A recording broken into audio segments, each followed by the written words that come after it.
All right. Good afternoon. Welcome to the first panel of the 2015 MIT Water Summit titled Interpret.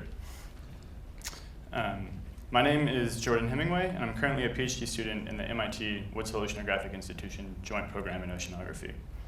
Over the last half century, the reality of human-induced climate change has become clear. With cutting-edge global circulation models and an ever-growing wealth of observational and experimental data, we, as a community, are beginning to understand how the Earth's natural cycles respond to this unnatural phenomenon. One of the most pervasive threats posed by climate change is the uncertain future of water. As the Intergovernmental Panel on Climate Change recently stated, water, its availability, and its quality will be the main pressure on and issue for societies and the environment under climate change. However, understanding and interpreting these pressures is hardly an academic issue. The threats posed by climate change are both real and immediate. It is estimated that 2/3 of the world's population will live in water-stressed countries by the year 2025. Our response therefore requires global-scale collaboration between citizens, educators, academia, government, and industry. Each of these groups will have a unique perspective on climate change and will thus offer unique solutions and future adaptations. The goal of this panel is to bring together representatives from three of these groups, academia, government, and industry, and engage in a collaborative dialogue on our understanding of future water resources and the threats posed by a changing global hydrologic cycle. I'm happy to have with me today Ms. Camille Touton from the United States Department of the Interior, Colonel John Henderson from the United States Army Corps of Engineers, Dr. Scott Downey of the Woods Hole Oceanographic Institution, and Mr. Manoj Fenelon, an Aspen Institute Business and Society First Mover Fellow and the Director of Foresight for a Fortune 50 company. So our first speaker will be Camille. Camille serves as the counselor to the Assistant Secretary for Water and Science at the U.S. Department of the Interior. She holds a BS in Civil Engineering and a BA in Communication Studies from the University of Nevada at Las Vegas, as well as a master's degree in Public Policy from George Mason University. Her work spans a range of water-related public policy issues, including the Open Water Data Initiative and government response to drought in the American West. So, Camille.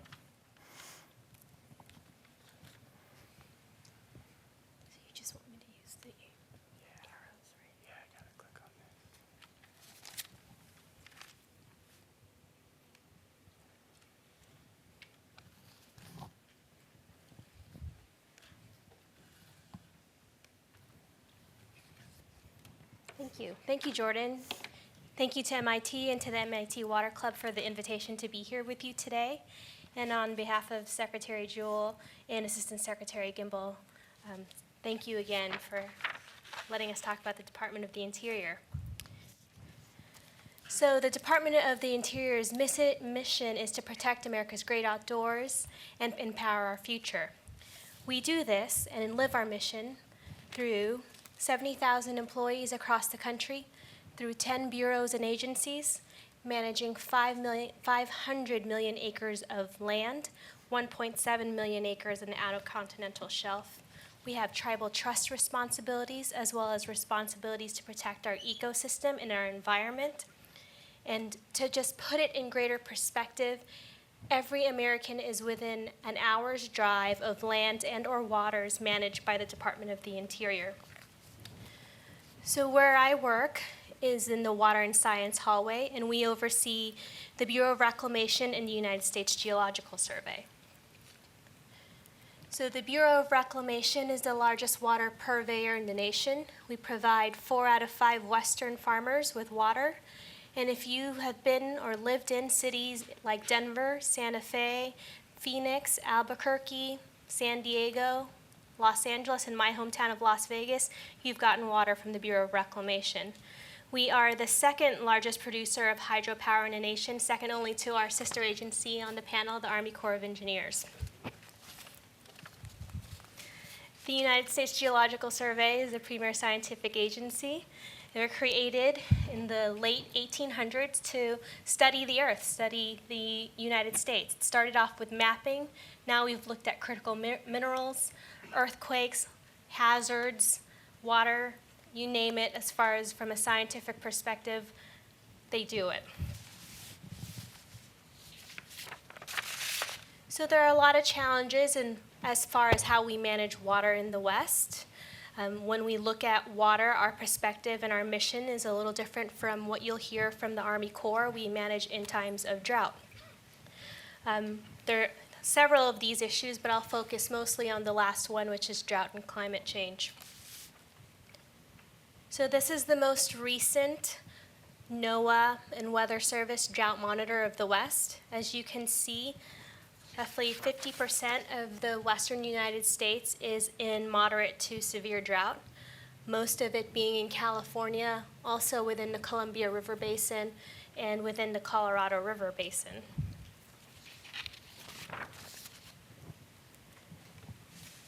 Some snapshots of where we have greater interest in drought and climate change is the Colorado River system.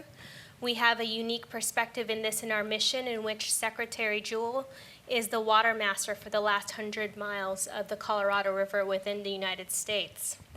You can see a picture of Hoover Dam in 2000 and 2015, and this is the worst 15-year drought in recorded history, and of the 1% within the reconstructive history of tree ring, 1,200 years. We had a miracle May, which meant that we had roughly 3 million acre feet of water come in May. 1 acre foot is 325,000 gallons, or enough water for a family for a year. And it's really as simplistic as an acre of water with a foot of water depth. So we were at a 50-50 chance of shortage last year, or for 2016, and because of those rains, we were bailed out, frankly. And now we've been pushed back to having a 20% chance of shortage. Another place that you have heard about with the drought is California. This is the Sierra Nevadas in 2014 and early in January 2015. This ended as the driest year on record, and it was at 5% of average in April. I mean, when you look at the end of the water year, which is correlated to the end of the fiscal year, the reservoirs are at their lowest level, and we're really looking at, could El Nino help in the management of the water system? Along with that, though, it's not going to completely bail out the California water system, because you need 4 years of really good snowpack into Sierras to take us out of this drought that we've seen today. So we're looking at what the role of science is in water management, and that's really where the United States Geological Survey plays a role. You may have heard a lot of these programs already. These are all publicly accessible in some format to the public. Water Stream Gauge Network, so I'm sure folks have used that. Water Smart, which is an authorization that was given to us by Congress, in which the Department of Interior looked at specific water basins across the West for the impact of climate change on water supply. Water Census is when we look at really a snapshot of our water situation every 5 years. And these last two are really interesting because it's the Landsat technology and the 3DEP system that I really want to focus on. Landsat is the longest consecutive satellite imagery for the country, and in fact for the world. So what it is we have 2 satellites up in space, and they take a picture of the Earth every 16 days. It's public data, and it's free. And this was actually one of the features, well, maybe not. I was going to show you something that Time magazine and Google did with the Landsat data, which is publicly available.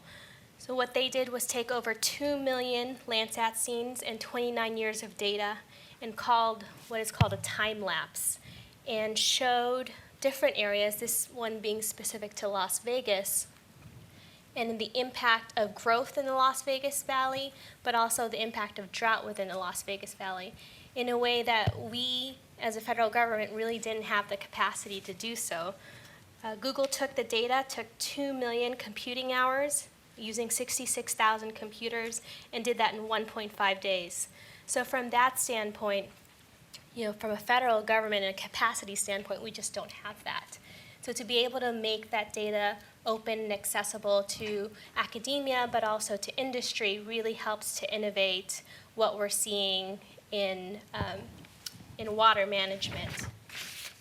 And so that's one of the things I wanted to talk to you about was the open water data and the Open Water Data Initiative. It's an administration priority, and it's taking federal data and making it publicly accessible and interoperable in a machine-readable format to be able to spur innovation and also tell the story of mutual awareness of environmental conditions like the impacts of climate change on water supplies.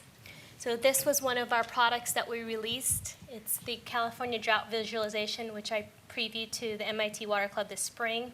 We have a second iteration that will be launching in mid-December for the Colorado River Basin, and it takes data that we've made publicly available. It's always been publicly available, but not interoperable, to be able to tell a story on drought, climate change, and its impacts to everyone, including the water users.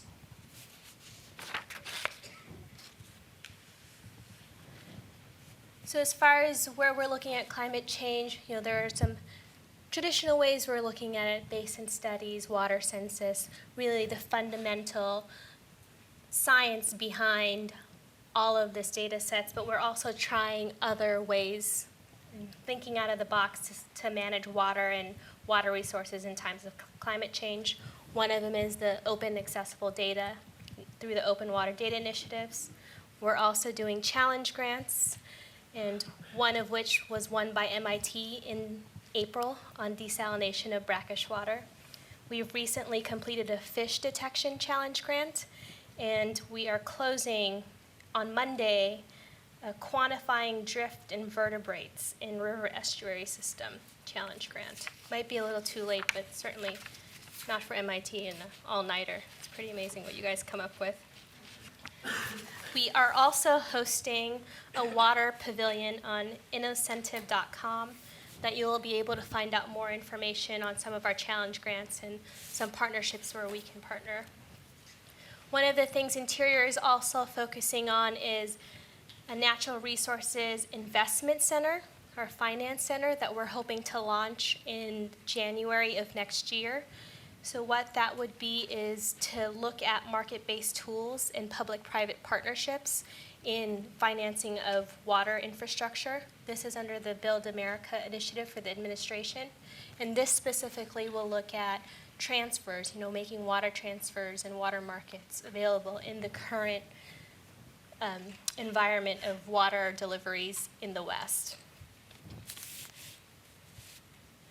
So that's what I had for my presentation. I'm really looking forward to answering your questions, and thank you for the opportunity to be with you today.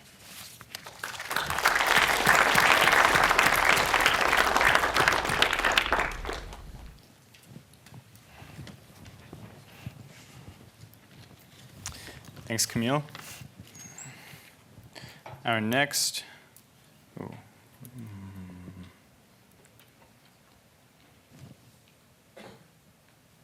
think.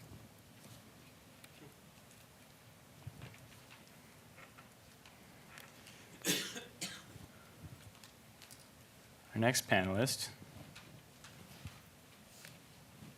Our next panelist is Colonel John Henderson from the Omaha District. He's an Omaha District Commander of the U.S. Army Corps of Engineers, and he served as the United States Army War College Fellow to the Security Studies Program here at MIT. His work focuses on adapting our infrastructure to an uncertain future climate. So.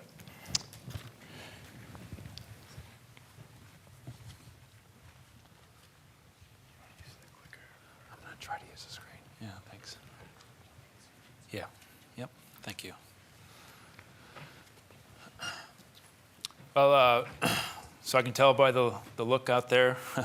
One question that I always get, and I see it here also, is why is there an Army officer standing in a room talking to me about water resources challenges?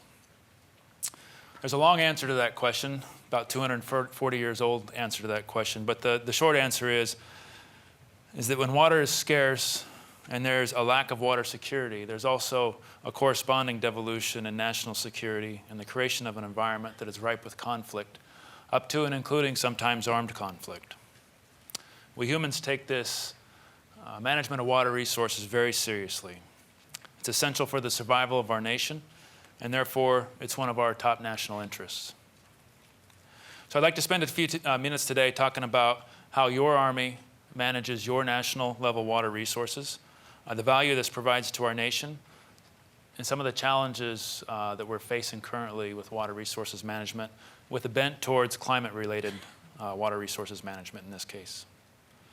What I hope you'll take away from the discussion today is that the management of this most precious resource and the resolution of some of the conflicting, multifaceted issues involved with it, it takes a team.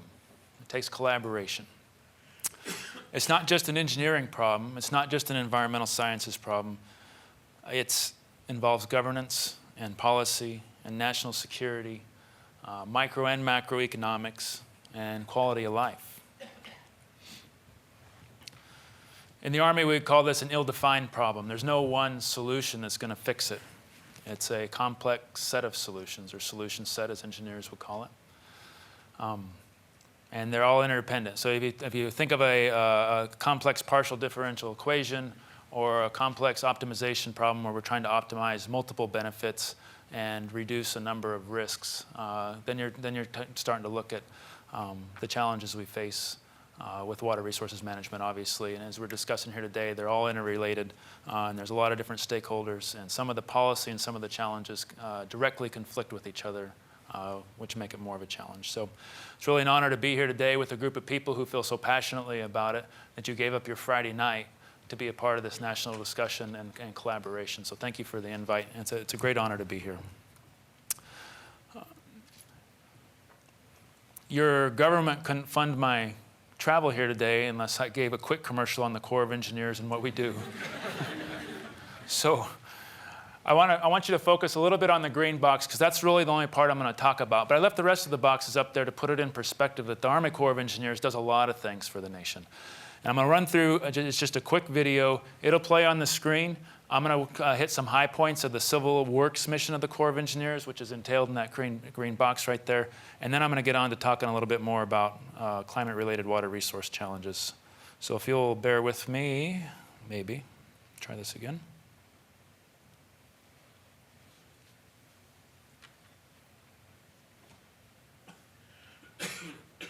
All right, and I got the sound turned off so you don't get the rock and roll music in the background. You get my soothing voice. All right. All right, with regard to USACE missions, the things I'd like to point out, that green box, the Civil Works mission as we'll call it, and I'll refer to it as that as for the rest of the briefing. We spend about $4.7 billion of your dollars every year in discretionary spending to support that mission. About 41% of that money goes toward the navigation mission, and about 27% of it goes towards flood and storm damage mitigation and, I'm going to say protection, risk reduction is the better word. Our military missions consume about $15.4 billion of that money, and then the rest of the boxes that you saw up there is cost reimbursable stuff, either work we're doing for other agencies, work we're doing in other parts of the government, or it's emergency management stuff. With regard to navigation, which is essentially moving goods to market using waterways and ports, our waterborne commerce costs only about 50% of what it costs to ship something by rails, and only 10% of what it costs to ship goods by truck. The Corps of Engineers operates 13,000 miles of commercial inland waterways, and it generates $18 billion worth of economy and 500,000 jobs annually. U.S. ports and waterways convey over 2 billion tons of commerce annually, and foreign trade creates in excess of $160 billion a year in tax revenues. With regard to the flood and disaster risk reduction, USACE protects 12,700 miles of levees and 400 miles of shoreline. It prevents $8 in damages for every tax dollar that's invested in that. With regard to hydropower, we have 6 hydropower plants that we take care of up on the Missouri River, but it's clean, the power is very inexpensive, and it's sustainable. And we sell that power to power distributors, and it generates essentially about $1.5 billion annually that goes back into the national treasury.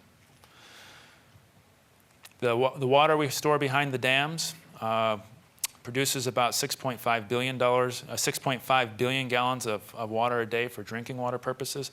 That's enough to supply 96 million people. And of course, we store a lot of water for the irrigators to use during the dry times of the year. With regard to quality of life, USACE stewards 11.7 million acres of public lands. We operate 694 dams, 926 harbors, and it's the #1 sponsor of outdoor recreation, which contributes over $16 billion to local economies. That's that microeconomics. There are a number of challenges with managing all those authorized purposes for water resources. The major ongoing climate changes, and I'll talk to them with regard to the increased temperatures, changes in precipitation, droughts, and especially sea level changes along the coast. Combined with the increased development in vulnerable areas and constrained budgets, these changes are really increasing the risk and the vulnerability of USACE operations and missions, but to the infrastructure that you've invested your tax dollars in over the last 240 years. Some of those issues include major conflicting policy and stakeholder interest throughout all of our basins. Those are only aggravated by the impacts of climate change. And an example of that, the one I deal with every day, is the Flood Control Act of 1944, which some people know as kind of the Pick-Sloan Act, agreement between the Corps of Engineers and the Department of Interior to build dams on the Missouri River. And then later what becomes the National Environmental Policy. I'll see if I can get out of that.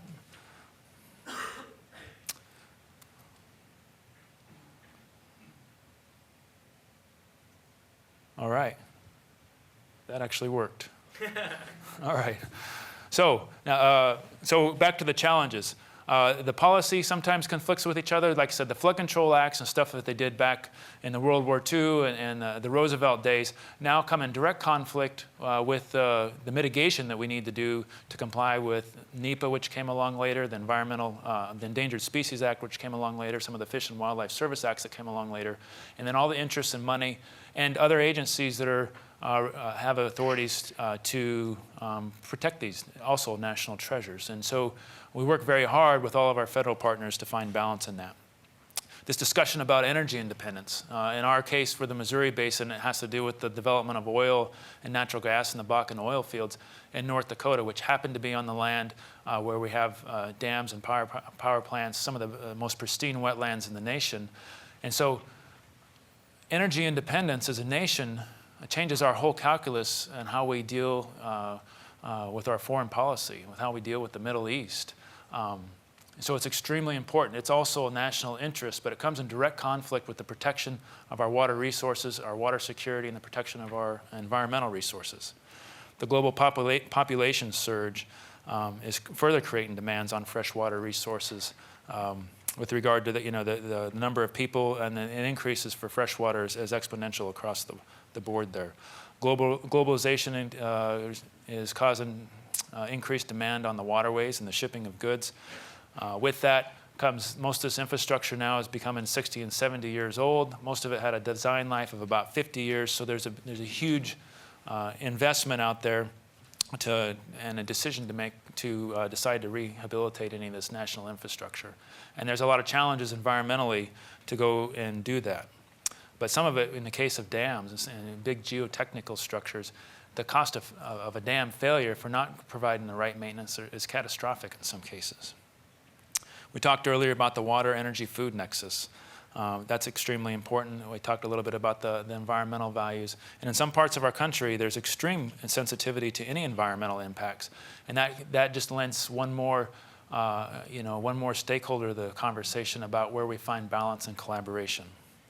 And in the end, in multiple stakeholders, conflicting authorities, and limited resources that make the governance and the management of the water resources extremely difficult and complex. I don't want anybody to think I'm up here whining about it. I'm just trying to state the facts from our perspective. All right, so what's the Corps of Engineers doing about it from our perspective? Our goal is to adapt to the climate change at every stage of the life cycle. When I say life cycle, for us, we put life cycle in terms of projects. That's from the planning, the budgeting, construction, operations, and maintenance. Our approach includes translating the science, good science, into national policy.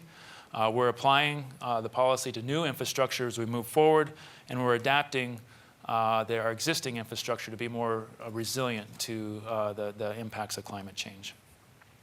The fundamental tenet of our approach is to embrace the uncertainty posed by climate change, to find opportunities to reduce vulnerability, and to improve resilience. This is different from a science-based approach. A science-based approach would focus on reducing the uncertainty. Okay, and I'll talk a little bit about that on the next slide.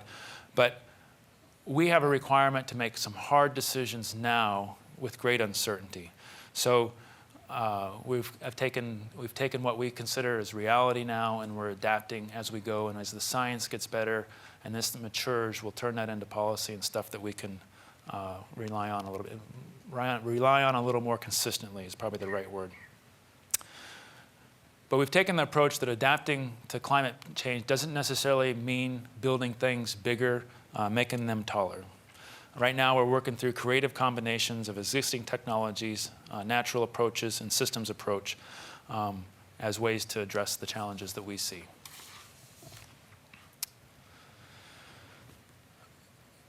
In very widespread collaboration, the Corps of Engineers has something called the Institute of Water Resources, which I assume that many of you are probably familiar with. And they collaborate with private enterprise, with other countries, with academia, and with the other federal agencies. And they have been working on this for several years. And one of their latest publications is this Corps of Engineers Climate Adaptation Plan.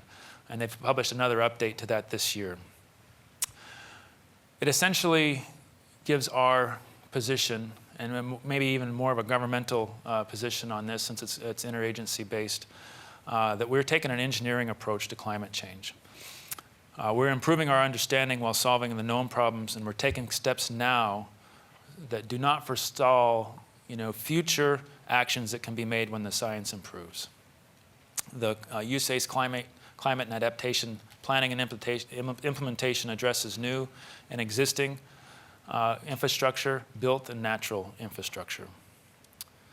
We work collaboratively with science agencies, academics, internal and external experts to translate science into informed decisions based on the best stuff that we have available. And again, I said to provide the consistency we need to implement for future projects. The roadmap guides the development of policy and guidance to start adaptation. It also guides adaptation planning and implementation. We're really the farthest along in regards to the flooding impacts along the coastal areas, primarily as a forcing function from the lessons learned from Katrina and most recently from Sandy. You take the lessons learned from that. There was a national impetus to turn that stuff into policy. And so now all projects that come before our Civil Works Review Board, which is the final review that a project has to go through for us before it gets authority from Congress and funding to go do. But every project that goes before that review board now has to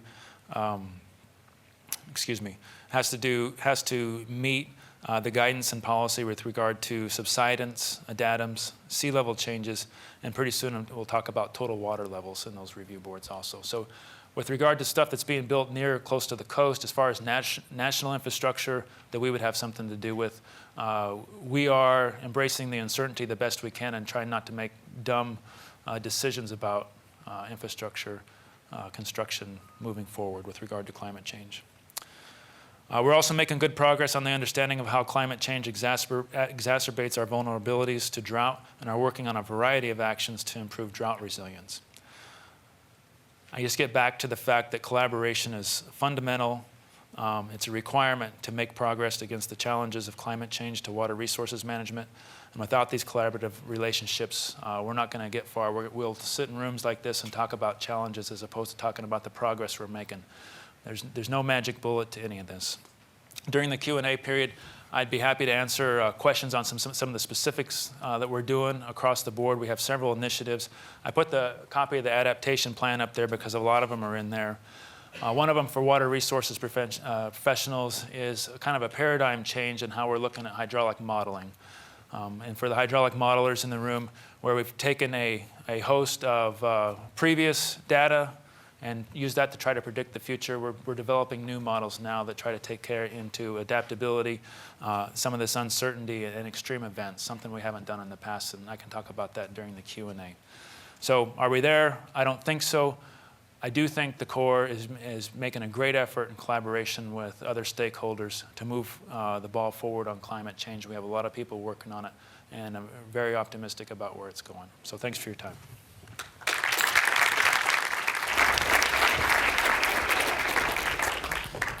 Thanks, Colonel Henderson. Our next panelist is Dr. Scott Doney, who, in addition to teaching me, I think, almost everything I know about oceanography, is a senior scientist and is currently the department chair of the Marine Chemistry and Geochemistry Department at Woods Hole Oceanographic Institution.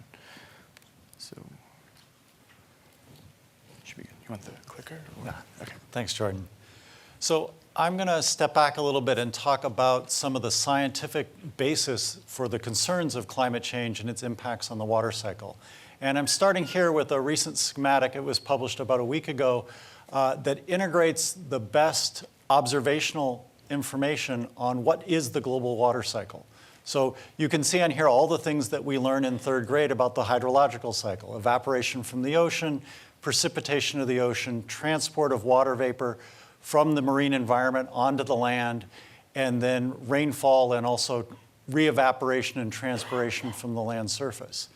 For many of the things that we're interested in terms of climate change, it's the details on the regional scale of how this is going to change with time. And so one of the things that we're quite interested in, one of the things that we're quite interested in is the connection between the water cycle and the climatic energy cycle. It takes a lot of latent heat to evaporate water. When you evaporate water, you've basically put latent energy into the atmosphere that is then released during precipitation. And so as you change the water cycle, you have feedbacks between climate system and the energy system of the planet and the water cycle. And one of the very interesting things as you move forward with climate is it's not a simple global picture. It's a very regionally contextual picture of how the water cycle is going to evolve with time. So what have the observations told us about changes over the last several decades? And this is a schematic that was put together for the most recent National Climate Assessment.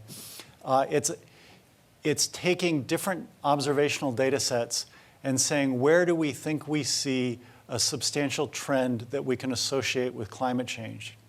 Now, what often shows up in the news are changes in temperature. So on here are temperatures over land and temperatures over ocean. These are the things that are often trumpeted in terms of climate change.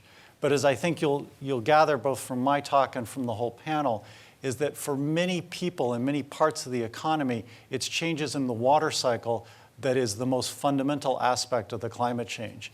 It is in many ways easier to adapt to shifts in temperature than it is to shifts in the availability of water. So if you start in the bottom right here, things that we're talking about are a warming of the ocean, melting of sea ice, particularly in the Arctic, but also in parts of the Antarctic. You've seen massive shifts in sea ice, which has impacts on local ecosystems and transportation networks. Also has big climate feedbacks that amplify Arctic warming. Because of the warming of the ocean, you see substantial sea level rise. So most of the heat content from global warming has actually gone into the upper kilometer or so of the water column. And we see a substantial sea level rise globally driven by that warming. Warmer ocean leads to larger evaporation rates. So at least on a global scale, we would expect to see enhanced precipitation. And so we see elevated water vapor in the atmosphere driven by the surface warming. On land, in terms of water cycle changes, we've seen reduced snow cover and also melting of large ice sheets and glaciers, which also contributes to sea level rise. And in fact, looking into projections of the future, it's the uncertainties associated with this melting of land ice, particularly the large ice sheets in the West Antarctic ice sheet and in Greenland, that are the major sources of uncertainty for sea level rise over the next century or more. I had mentioned that on a regional scale, you see large-scale variations. These are now model projections from a whole variety of different Earth system models that have been compiled as part of the Climate Model Error Comparison Project. These are the basic models that are then fed into the IPCC climate change process. In the upper left-hand panel is the best guess estimate from these model ensembles of changes in precipitation over this century. Green are regions with elevated precipitation, brown are regions with decreased precipitation. Fairly consistently across the models, they show an increase in precipitation globally associated with a warmer ocean and more evaporation. But it's not occurring everywhere. In fact, typically we talk about wet areas are going to get wetter and dry areas are going to get drier. And that's because as you shift the climate, you shift evaporation, and also where you have precipitation and release of heat in the atmosphere, you're shifting atmospheric circulation patterns. So the dry regions of the planet are dry in part because of a large-scale overturning circulation in the atmosphere called the Hadley cell. Under climate change, you intensify that Hadley cell, and the desert regions in the subtropics, the Mediterranean region, and also the US Southwest and parts of Mesoamerica are going to get drier, even though globally precipitation goes up. Evaporation in the upper right also goes up because of increase in global temperature. In terms of many water resources, we're interested in runoff and then soil moisture for agriculture. And you see that even in places where you have increased precipitation, because of the increase in evaporation, soil moisture is expected to go down. So even large parts of the region where we expect more rainfall, we might have drier soil conditions, which can have big impacts on agriculture. Now, this long-term perspective is quite useful, but in many cases, human activities, whether it's agriculture or other parts of the economy, really depend on extreme events. So it's not just what mean conditions are, but what's the variability of the system. And one of the other things that's been looked at quite significantly over the last few years is the frequency at the tails. And so this top panel is looking at the top 1% rain events. So these are the strongest rain events that can lead to flooding, very damaging flooding, and on very short time scales. It's hard to predict. And what we see is that over time, and this is in the observations, as you increase rainfall in the wet regions, such as the Northeast and the upper Midwest, we're seeing an increase in frequency of these very intense rainfall events. Not too surprisingly, in the bottom panel, in those same regions, we see an increase in flooding events. And this is despite the substantial investments that are being made at the state, local, and federal level to try to mitigate flooding events. On the other hand, in the Southwest, where we've seen a decline in rainfall, we've already had several mentions of drought conditions from the Texas band all the way into California. We see a long-term decline in flooding consistent with less rainfall in those regions. So how can science help move this problem forward? And some of this is through integrating a diverse stream of observations with predictive models. And John mentioned some of the flow models that are being produced. I'm just showing here a snapshot of different emerging observation technologies. So on the left-hand panel, in the upper left-hand panel are estimates of groundwater storage that are being made by satellite gravity measurements. This is the GRACE mission. By looking at long-term changes in gravity, we can actually see whether the Earth's surface is gaining or losing water. And a lot of this is related to long-term pumping out of groundwater aquifers. These gravity measurements are one of the few ways that we can have a reliable estimate on a large scale of the net effect of groundwater pumping. I didn't have a spot. There were too many things I wanted to put on here, but NASA has recently flown a soil moisture mission, SMAP. Unfortunately, part of that mission failed, but that provides an approach looking forward to really be able to map on a long time scale globally variations in soil moisture using radar methods. And the radar failed, but the radiometer on that mission is still working.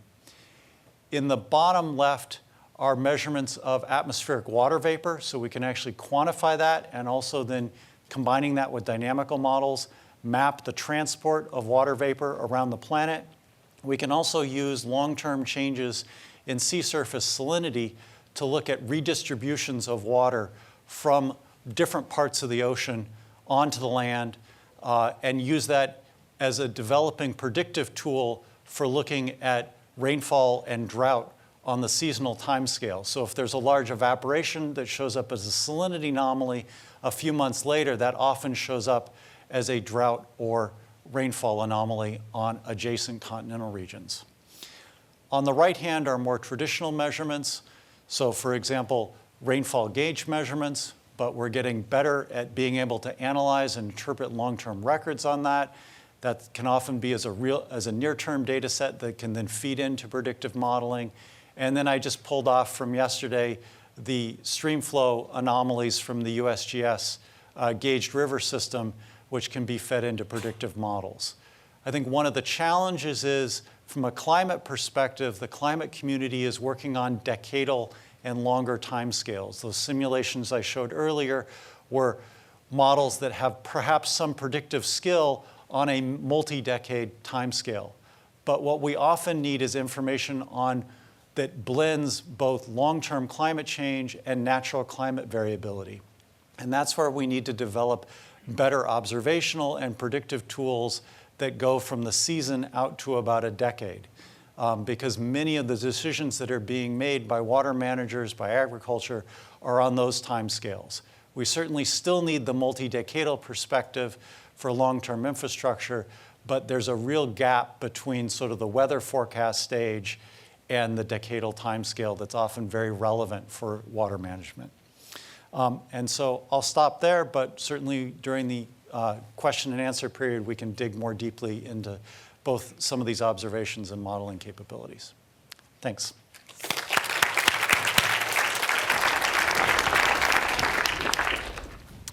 Thanks, Scott. Our last panelist is Mr. Manoj Fenelon. He's a First Mover Fellow in the Business and Society program at the Aspen Institute.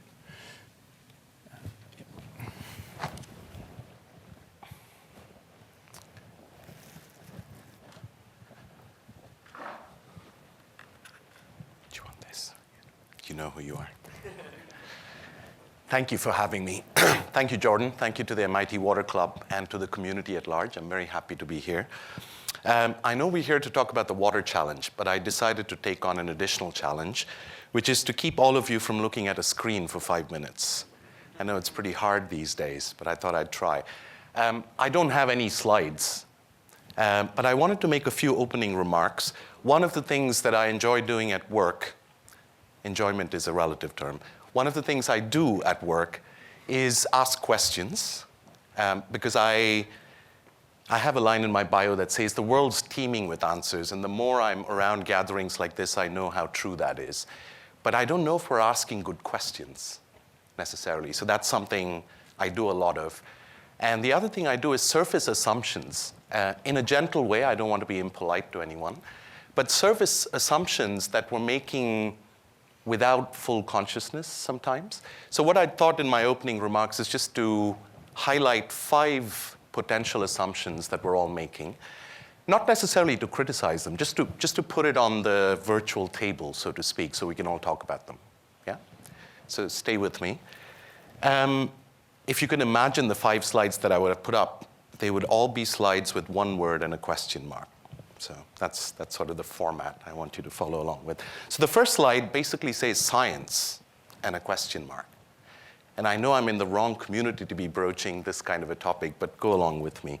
And the idea behind that is when we look at, we're all discussing climate change, it strikes me as an irony that we're in this problem because of science in some ways, right? A lot of when we talk about the achievements that science has had, indisputable achievements. But some of these same achievements and the feedback loops coming out of that are what we're all discussing today in some respect. So there's a note of caution, I think, here, in that science can be a very totalizing paradigm, much like a lot of monotheistic religions. and has a sort of distaste for other points of view. And I don't see a lot of it here. I mean, in fact, everybody who's come before me has talked about the need for collaboration. And what I want to make sure is when we talk about collaboration, we're also talking about collaboration with people who don't necessarily share our common assumptions about science, for example. So I just wanted to put that out there saying, is the way forward, and I know John talked about this before, it's not really a technical problem. It's all sorts of things woven into one big ball of twine, so to speak. So science is one part of it, and we shouldn't ignore that, but what else is out there? So I just wanted to open up that question. My second slide, if it had existed, would have said resource and a question mark. And this goes back to, so if science is only one part of the problem, well, what else is out there? I know a lot of philosophical discussion doesn't enter into these conversations often enough, so I just wanted to make a point of entry there. And it's not really a philosophical discussion. It is half a scientific discussion, I think. I mean, there is no real controversy over calling water a resource. Most of us would head nod if somebody said water is a resource. And it's much better than other views. For example, there are people out in the world, I won't name names, thinking of water as a commodity, just like any other foodstuff, and they think it should be put into the paradigm of the market, and a lot of the problems that we're seeing now will be solved by the magic of the invisible hand. Calling water a resource is much better than that, I think. But there might be better ways, and I want to point to one example, which is in the Bolivian constitution, where their view of water, equally technically true, is of water as life. Water as life. Water not as a commodity to be exploited, water not just as a resource to be managed, but water as life itself. Now that sounds very spiritual in some sense, and it could be for some people. It's also technically true, a scientific fact that we would all acknowledge, I think. But I'm interested in the implications of looking at water this way. So in the Bolivian constitution, we talk a lot in these circles around water as a human right and our attempts to make that substantial. Yeah? Although enforcement mechanisms are a bit of a problem, and maybe we can talk about that as well. But what if we consider that water itself has rights? I hope to see a lot of puzzled faces, and I don't know, I can't see very well. But the Bolivian constitution is one example of a view that considers water to have rights itself. And because water is part of the commons, anyone that's a part of the commons can sue on behalf of the rights of water to stop a dam construction, for example. Yeah? So it's a different way of looking at water and might lead us to interesting avenues in terms of wrestling with all the challenges that we're having. The third slide has big data. I know it's 2 words, so I'm breaking a rule already. Big data and a question mark. And this is a bit of a play. I happened to talk with someone who's part of a very small team of data visualizers called the Office of Creative Research. They're based in New York. And a lot of the fantastic visualizations that you see in mainstream publications, like the New York Times or the Washington Post and others, they're behind it. Very creative guys. And with a solid understanding of data. And one of them talks about big data. It's true, but it's a bit of a misnomer. The big in big data stands for our ability to process huge amounts of data, right? We all get it. It's a huge volume of data flowing in from all the sensors everywhere in the world. But the nature of the data itself, the quality of the data is actually small. And a lot of people who preceded me have spoken to this in some way, talking about disaggregation and how misleading sort of our mean views of the world, our central tendency views of the world seem, because we have the ability now with big data to get really small and very granular in our understanding of what the picture is. Yeah? We've already mentioned the fact that some of the things we take for granted as global pictures are not really global pictures. Yeah? It also opens up the question of, we see a lot of other dynamics in political systems, in economic systems, in social systems, inequality being one. I know there's a tome written about it that I'm sure some of you have read. How does that interact with this crisis that we're talking about? And to get at that, you can't just stay on global averages or national averages or all these measures of central tendency, right? And in an ironic way, big data or small data, however you choose to call it, is opening up an entire potential for understanding situations in a much more granular, nuanced way. So that's a potential source of excitement, I think, that our understanding of systems can improve. Let's talk about the word understanding itself. Just in the recent year, I know lots more of people in the US who had previously maybe never thought about water in ways that they're thinking about now, have suddenly entered the conversation. And a sort of background assumption about these people is just because they're experiencing drought or water scarcity, they understand the problem. Yeah? And I want to put forward a proposition saying, here's one actor that maybe we're not talking about in this water thing, which is the news media. Yeah? And the way water issues are covered in the news, and how that impacts people's understanding of them, how that impacts citizens' understanding of the science that we're all talking about. How is that disseminated? I would love to believe this, but I don't think they read all the journals that you're publishing in. So how does the public get its information on what the water crisis is really about and what its dimensions are? And I happen to know someone who's taking a crack at this. In fact, they've done an iteration. It's a startup called News Deeply. They're still in startup mode. And you may have seen some of their earlier initiatives. I think the name is sort of self-explanatory. In a world where we skim through screens, we're bound to have very superficial views on most problems that flicker across our screen. And this is a model that attempts to correct for that by saying, let's take one issue and really explore that in detail, in almost book form, but it's still a sort of news source. And the first thing they did was Syria Deeply, because that was the topic that was most resonant with people. Then they've done Ebola Deeply and Water Deeply, with a focus on the drought in California. So I want to make a case for more of these kinds of initiatives where we let masses of people understand the full dynamics of a problem, to enter these sorts of conversations that we're having. And last but not least, I want to throw up this idea of leaders. We're all almost announced as leaders in this effort to do something about water. And I don't want to shy away from that. A lot of us in the institutions we represent have tremendous responsibilities. But I also want to point to another model of leadership, if you will, which is a distributed one. It can almost be called leaderless, or everybody's a leader in some sense. And I see Larry Susskind, who's part of this community, sitting here, and his work in consensus building and bringing people together and having negotiations around all the kinds of hard topics that we've brought up before. So these are some of the assumptions that hopefully we'll all join together in unpacking. Who are the leaders in this fight to have more water? How should we talk about water? How do people understand water? Is science the only way to deal with it, or is even the prominent way to deal with it? What else should all of us be interacting with in terms of ways of looking at this topic? Again, thank you for your time, and I'm really looking forward to the rest of the conversation.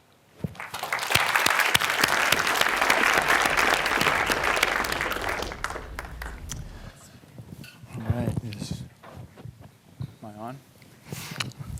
Thanks, Manoj. And now we have about 45 minutes or so for the panel discussion. I think we have quite a broad array of viewpoints at the table, and this is a really unique opportunity to get some cross-collaboration and some dialogue between these different institutions. So I'm going to start out just a really broad question. In relation to water resources, what do you think is the largest threat posed by climate change? And we'll start with Camille. From the government perspective, you guys must be facing some really unique challenges. Sure, and John talked about a lot of the challenges. Most of our agencies are authorized, what their missions are authorized by Congress. Reclamation is a 1902 Act, among other things. And so there is a limitation in that sense on what you can do in the bounds of your authorities. There are also governance issues with water in the West, for instance. States have primacy in how water is allocated within the state, including to the federal government, outside of federal water rights like tribal water rights. And so that's another interesting dynamic there of a resource that we are managing for the nation, but don't have the primacy as far as managing the resource. So there's a lot of those unique challenges as far as mission and authorities. Budget is always a challenge for us as well. But it also provides for a lot of opportunity, and I'm excited because we're here with academia and industry where we can really collaborate together to help solve those problems. Anybody else, feel free to jump in.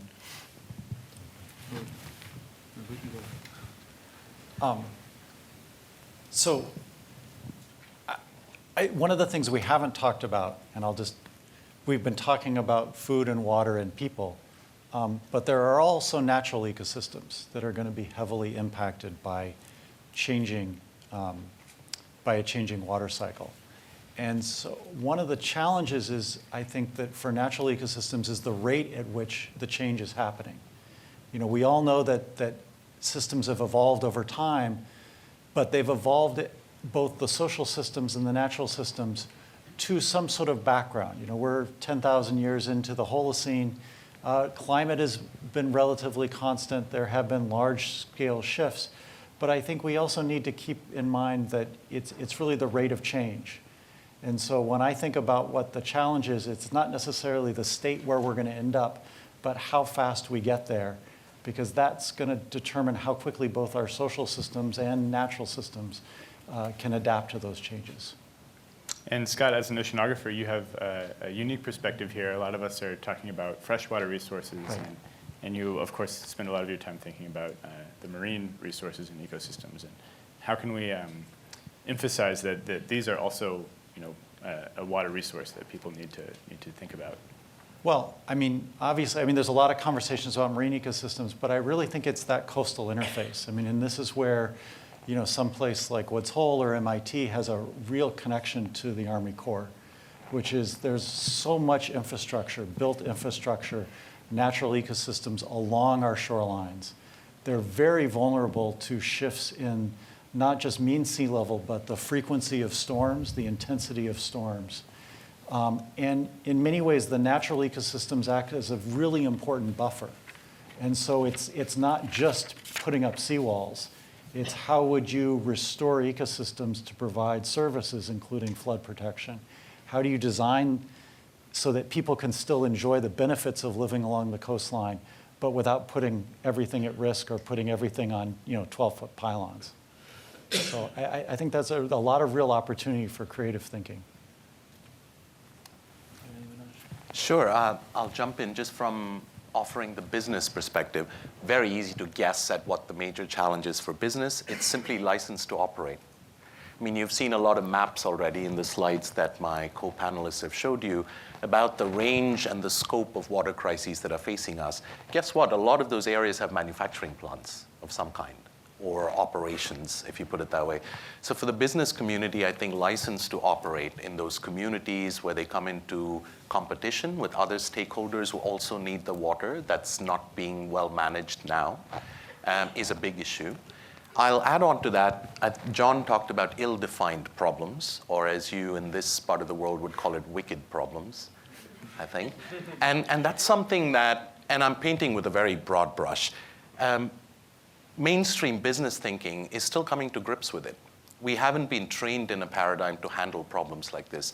We were trained in a paradigm where you took a large problem, disaggregated it into smaller chunks that were all pretty independent and distinct from each other. You sent specialists out to solve mini problem number one. You brought it all back up and patched it together, and voila, you had a solution. Wicked problems don't work like that, right? As you all know from a systems thinking perspective. So this is a crisis of business education, business training, business management. I don't want to just belabor the point, but we're simply not prepared to think in the kinds of ways that some of our partners who've had more experience with handling systemic problems are thinking. So there needs to be new educational initiatives, new all sorts of stuff to train business people to handle these kinds of problems. I would just add to all that. So you mentioned the commercial interface. Right now in the area I work, we're working really hard to find ways to allow continued development of commercial enterprise in the state of North Dakota, while also finding balance with the preservation of water resources and the natural ecosystems and wetlands and so on. And in the same way, we're working 5 major environmental impact statements in the state of Colorado, which seek to pull water out of the Colorado Basin into the East Range for Denver. And those are very contentious and very detailed. And so I say, when you talk about the biggest risk, I think the biggest risk is our social norms, our commercial agreements, our water rights, Western water rights, all this stuff. was determined, kind of developed in the 1800s and the early 1900s as our country was developing. So the way we think about how close we can live to the water, if it's okay to farm in the floodway, our laws are built around this. Our nation was built around these norms, our scientific norms. I mentioned how we do hydraulic modeling using what used to be this kind of stationary concept, and now we really need to look at it from a non-stationary point of view. But what does that mean, and how does it hold up in court? So all this stuff in which our water resources management is based, the assumptions have changed, right? And I don't think we as a society are keeping up with that. I mean, we're not adapting fast enough, and I think that's the biggest risk. I spent last week in New Orleans looking at some of the stuff, some of the infrastructure that's been built. There, when you look at it, there's an argument out there of, when you look at Lake Pontchartrain and where the ocean's coming in, New Orleans sits below both, and we're building a lot of pumps to pump the water out. We're building more walls. We're building a lot of infrastructure there to protect the city. Not that it's a bad thing. It's because it is. The city predated that, even though the city continues to subside and sink, because there's not enough sediment coming down the river to replenish the riparian habitat because we've got dams on the river. I mean, so some of these things, it's the condition that we live now. They're hard to change, but I think it's one of our biggest risks is us as a society, whether it's commercial, social norms, our laws, our water rights. I don't know if we will have to change fast enough. So I think the biggest risk is us not adapting quick enough before there's some major event that causes us to change.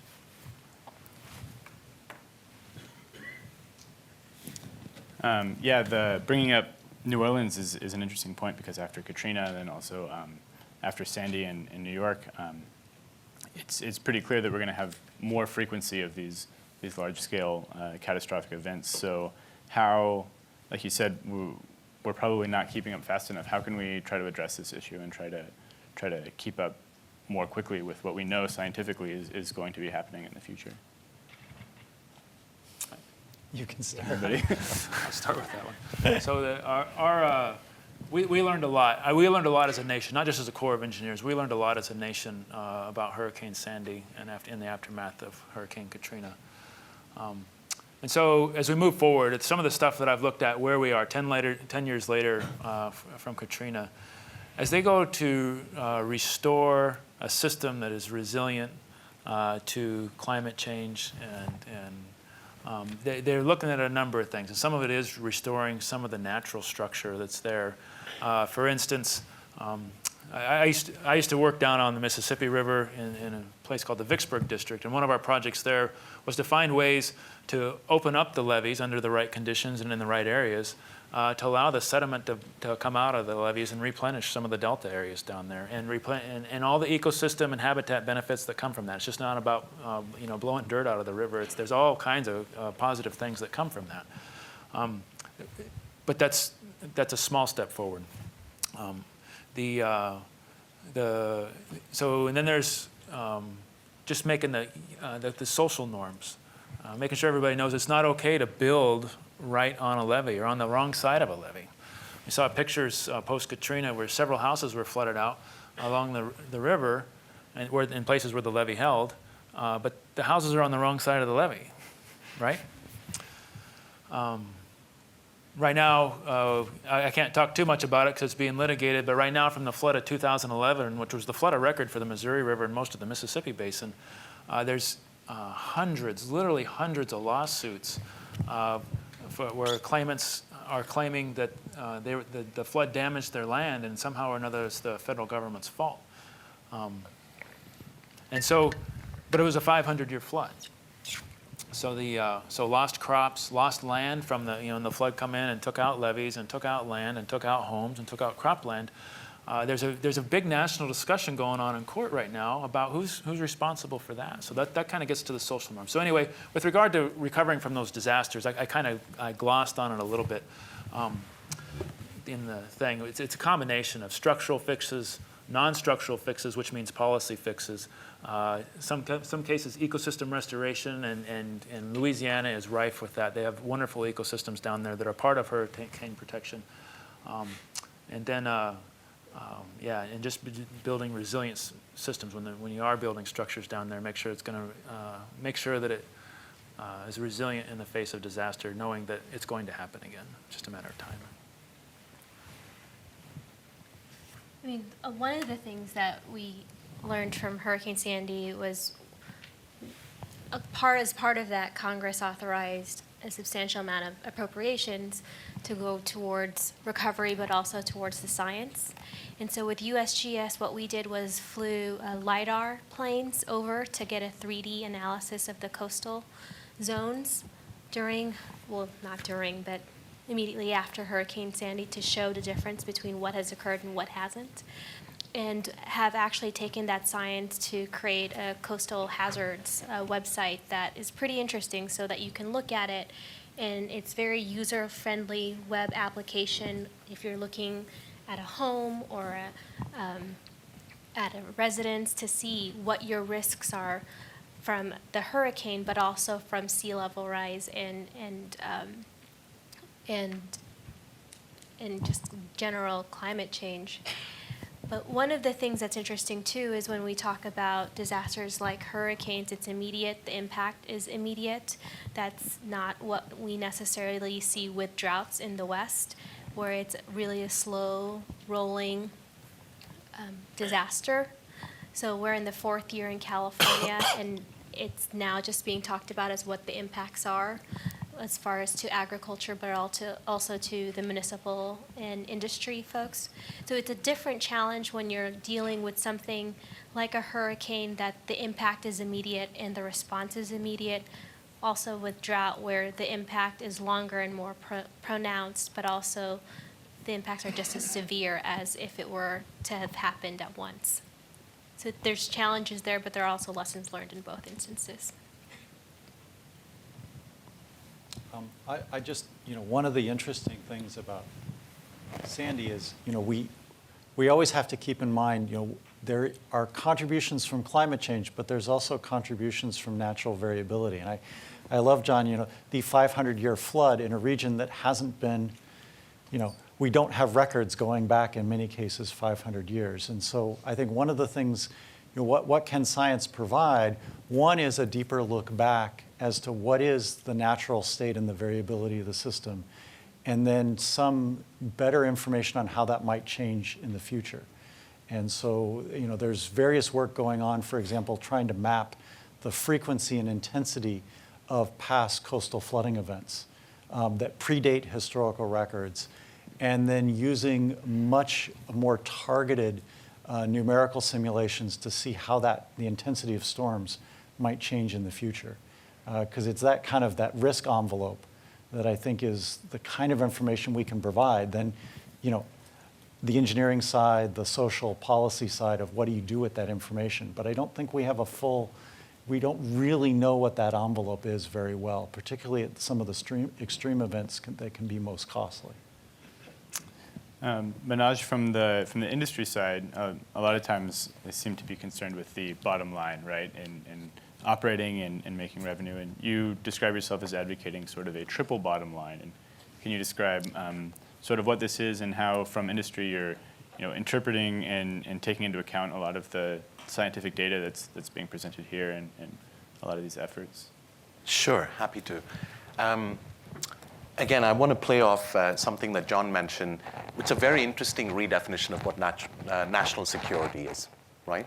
You go from sort of human actors and enemies and other states to a view of national security that encompasses things like climate effects and the ecosystem. A similar, I hesitate to call it a revolution, a similar change is happening in economics. Yeah? Sad to say, mostly outside the United States, but I have no doubt that it will come here at some point. It has to. And which is a redefinition of what it constitutes to measure prosperity or well-being or whatever you have. The GDP is among the most roundly criticized bits of economic information that we still continue to use almost day in and day out. It sort of baffles me. But one of the things a lot of the Aspen Fellows are interested in is introducing a concept where you don't have to get away from a focus on the bottom line. You just redefine what bottom line means. Yeah? Conversations around license to operate, that should be part of a bottom line. It is essential to how companies conduct business. It's the basis on which companies conduct business. Yet there's no formal way to account for risks like that. So I heard a presentation once which said risk by the very nature of itself is unmanageable. So what are we talking about risk management, which is sort of an extreme view in some sense. But I think the way that companies are thinking about managing risk in the future is expand the definition of risk. They've been focused too narrowly on the risks that can be measured with some certainty. So a lot of the measurement paradigms drive what's being talked about. And how do we account for facts that we have incomplete measurements? We have some semblance of a view that this is going to be really horrendous or really opportunistic. It could go the other way too. But how do you deal with these things in a very in an environment that prizes quantification over anything else? How do you deal with these sorts of things that can't be quantified yet, but almost there's universal recognition that they're important? So I guess this is where some of the new paradigms in management thinking are coming about. Scenario planning is one that I do a lot of. So how do you combine the knowns and unknowns to create scenarios that are not fully fleshed out in terms of the numbers behind them, but yet they give you a sense of what the risks are and how to operate to mitigate them?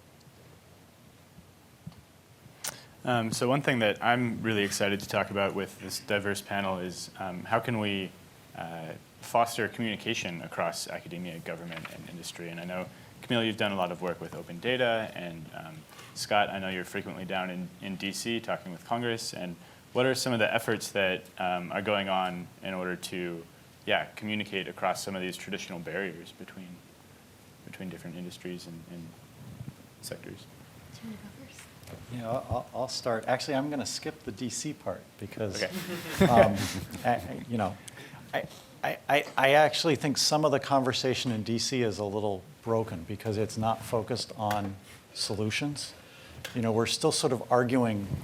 We're arguing what might occur, rather than how do we move forward. And I think it's at the local and the state level where I'm seeing a lot of the most excitement, and in particular at the city level, because I'll just pick on, I'm not an ag guy, but I'm more of a C-level guy. It's mayors that have to deal with the reality of flooding streets, shut down in the transportation system, shut down in the ports. And so I think really trying to find out what are the needs of the users. What's the information that they actually want that would be able to provide them a better context, whether it's quantitative numbers or here's a range of scenarios. And I guess I think I see that more at the sort of city and state level, that they have practical needs. And so how do we reshape the way we do science so that we're actually reframing some of the science we're doing so it's more useful to the stakeholders that are involved? I think it's really understanding the limitations of what you can do within the federal government that also helps to pinpoint areas of collaboration with other folks like academia and industry. I mean, a good example of that, the one I talked about in my presentation, is this partnership with Google and Landsat. I mean, we just don't have the capacity to process 29 million scenes of Landsat with 66,000 computers. The federal government just doesn't have that ability. And, it's amazing what you do when you do make these types of data sets available on a public scale. I mean, there's always some risk, and there's, as we talk about making these data sets more interoperable, there's the whole how do you keep it safe from an interface standpoint so that it doesn't go into your operation system. And that's all technicalities that you can solve. But the bottom line is, from a federal perspective, the Department of Interior is just one of 9 federal departments that have some mission in water. And within that, there's 27 different agencies. So all of those data sets are there, and they're just, at this point, not being able to be interoperable with each other. So what we're hoping with the Open Water Data Initiative and Interior taking that on is just really being able to show what happens when you make these publicly funded data sets available to academia and an industry and what they can do. And we're seeing some pretty amazing things already. And when we release the Colorado River visualization, as well as with the California visualization, it's done on open source software on GitHub. So people can actually take it, see the code behind it, see the data sets behind it, and utilize it. And we've already seen that with the California visualization with several dozen individuals and as well as academia taking it and really running with it. And it's just a fact that we have limitations from a federal government perspective, and we have partners in industry and academia who can do it much better than we can. And identifying those places is really where it's the most helpful to everyone in solving these issues.